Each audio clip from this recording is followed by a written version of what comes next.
I was the one who handed her the letter. That's the part I've never told straight, not to my wife, not to my sons, not to a single soul in Hester County.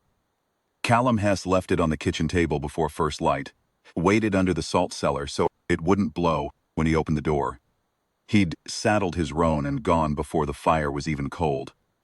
I found it when I came in for coffee, and I stood there in the gray morning reading another man's words, which I had no right to do, and then I folded it back along his crease marks and went and knocked on Nora's door. She was already awake. I think she heard the roan leave. She took the letter from me and read it standing in the doorway in her nightdress, and her face didn't do anything I expected. She didn't cry. She just read it twice. I counted, then held it against her collarbone a moment, the way a woman holds something she plans to keep. Then she looked past me toward the empty corral and said, "Start the coffee, Orrin. I'll be down directly." That was the fall of 1874. I want you to understand how long ago that was. In the letter, and I only read it the once, so I'm going from memory. Callum said he was not a settled man and would never be one. He said, Hester County herd deserved better than a man who would be gone 6 months of every year and back only long enough to make a woman miss him again. He said he had no deed to anything, no walls, no floor that was his own. He said she was the finest woman he had ever known, and that was precisely why he was leaving, so she could find a man equal to her, which he believed himself not to be.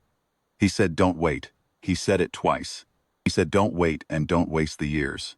Nora kept the letter in the Bible, between Psalms and Proverbs, which I discovered by accident 3 years later and never mentioned. The suitors came. I counted those too, the way a brother does, half hoping and half dreading. There was a decent man from over near the Callaway grazing land who brought apples every autumn for 4 years running, before he gave up and married the Whitfield girl. There was a cattle agent from Goods Crossing who was pleasant enough and had a real house in town, with glass windows. Nora was kind to every one of them. She served them coffee and talked with them honestly and sent them home with their hearts, mostly intact and their hopes quietly closed. She never said Callum's name when I asked her why. She just said she wasn't ready yet. 8 years is a long time to not be ready. I stopped asking after the 3rd year. There are a man can push on with his sister and things he cannot, and a woman's patient. Unspoken decision is the second kind. She ran the homestead herself. Our father had gone by then, the winter of '76, and there was no one but the two of us and the hired man, a quiet Swede named Bergstrom who could fix anything made of wood or iron. Nora kept the kitchen garden and the small herd, did the books for the feed merchant 2 days a week to cover the dry seasons. And on Sundays, she taught the younger children at the Goods Crossing church. Because the school teacher's post was empty, she was not a woman who sat still and grieved. She was a woman who worked and waited at the same time, which I have come to believe is the harder thing by far. I was in town the afternoon Callum Hess rode in. I recognized his way of sitting a horse before I recognized his face. That particular loose set in the shoulders that trail men get after enough years and enough miles. He'd aged. We all had. His beard was closer cut than I remembered, and there was gray in it, and the roan was different. A younger horse, a buckskin, but the way he settled into the saddle coming down the main street of Goods Crossing was unmistakable. He tied up at the land office. I stayed where I was, in the doorway of the feed merchant, and I watched him go in. Could have crossed the street. I could have called his name. I told myself afterward that I didn't want to startle him, which was only partly the truth. The fuller truth is that I wanted to see what he was going to do, without me steering it. He was in the land office for about 20 minutes. When he came out, he stood on the boardwalk a long moment, looking south down the road, toward the homestead, 3 miles out, and then he mounted the buckskin and rode north, toward the hotel. I let 2 hours pass. Then I saddled up and rode home and said nothing to Nora. He came the next morning. I was on the roof of the barn, relaying shingles, where the last hail had gotten in, and I saw the buckskin coming down the homestead road from a 1/4 mile off. Put down the hammer and watched. Nora was at the cedar post fence along the kitchen garden, the near section that always worked loose in the freeze and thaw.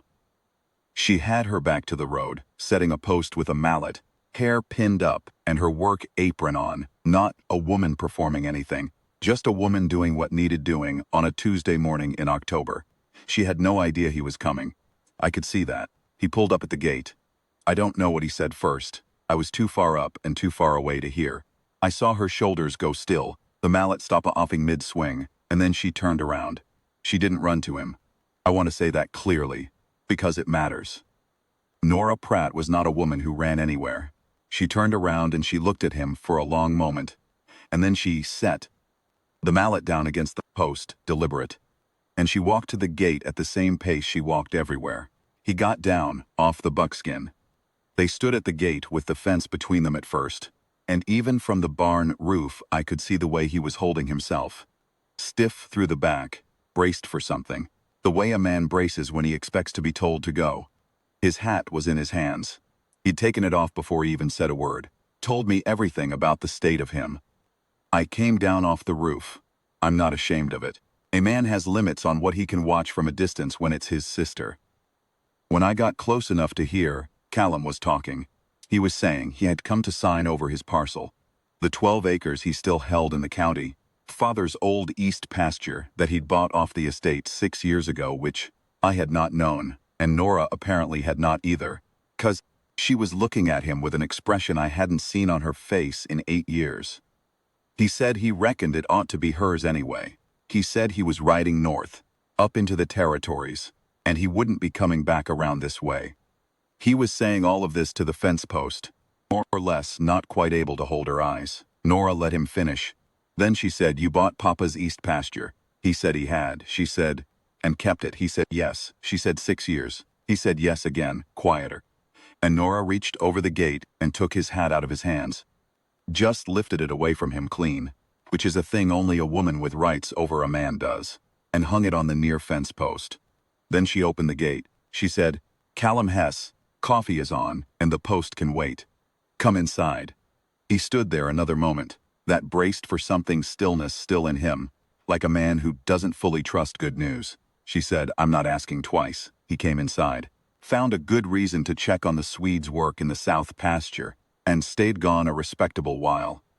When I came back in at noon, Callum was at the kitchen table with a cup in front of him, and Nora was at the stove, and neither of them was saying much, the way people don't when they've already said the important things.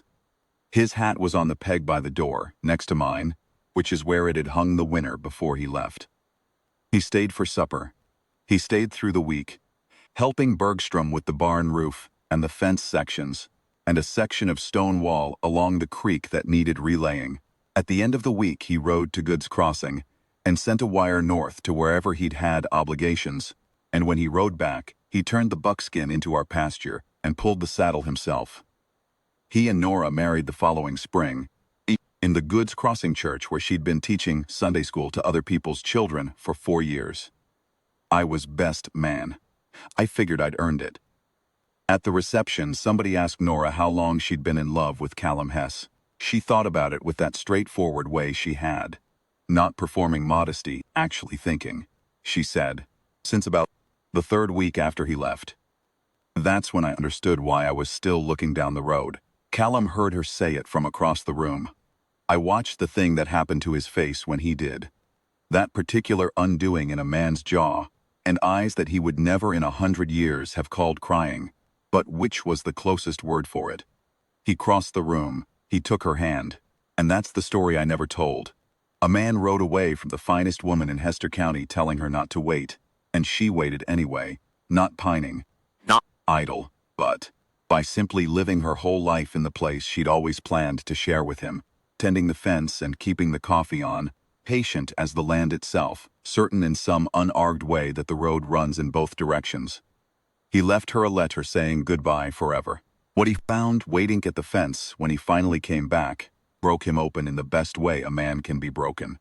I'm glad I didn't call his name outside that land office.